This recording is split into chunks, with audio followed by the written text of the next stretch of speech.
না মজা ফজা বলো না, ও শয়তান। ঘরে একটা ছোট কাপড়ের পিস ছিল, ওটা দিয়ে একটা মেয়েদের জামা বানাচ্ছি। মাপ জানি না, তবে অসুবিধা নেই, আমার তো অনেক ছোট ছোট মেয়ে আছে, কারো না কারো গায়ে হয়েই যাবে। এই দেখো অনুর গায়ে হয়ে গেছে, গলাটা একটু বড় হয়েছে, তবেও খুব খুশি। বাকি মেয়েরা বললো দিদিভাই আমাদেরও বানিয়ে দেবেন। এবার এলাম মায়েদের কাছে, কিন্তু এখানে তো ভীষণ ঝামেলা না চলছে। মজা ফজা বলো না, ও শয়তান। ওকে বারণ করতে পারো না। আর ঢালবে না, ঢালবে না, কেউ ঢালবে না। অবশেষে তাদের সমস্যার সমাধান আমি করে দিলাম।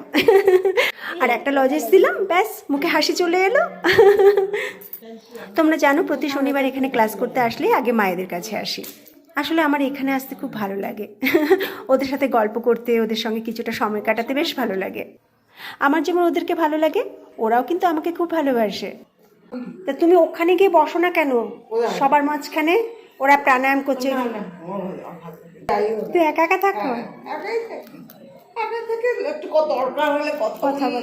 এই কাকিমাকে অনেকেই চেনো, আমি ওনাকে এখানে এনেছিলাম। ওই মন্দিরে যাও না? মন্দির কোথায়? এই যে রামকৃষ্ণ ঠাকুরের মন্দির। খুব একটা জানি না। আচ্ছা কি দিয়ে ভাত খেয়েছ?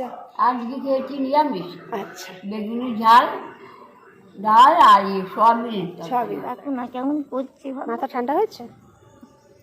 ঝগড়া করো না, মাথা গরম হলে নিজেরই শরীর খারাপ করবে, তার কি হবে?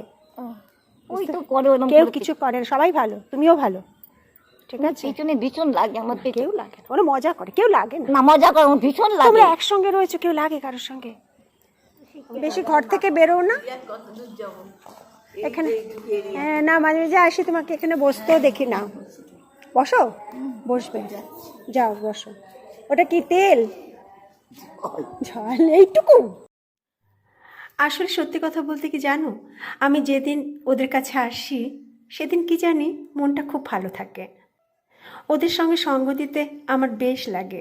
চলো, ওদের বিকেলে চা টিফিন চলে এসছে, আমার কচিকাচারাও বসে আছে ক্লাস করার জন্য। টাটা।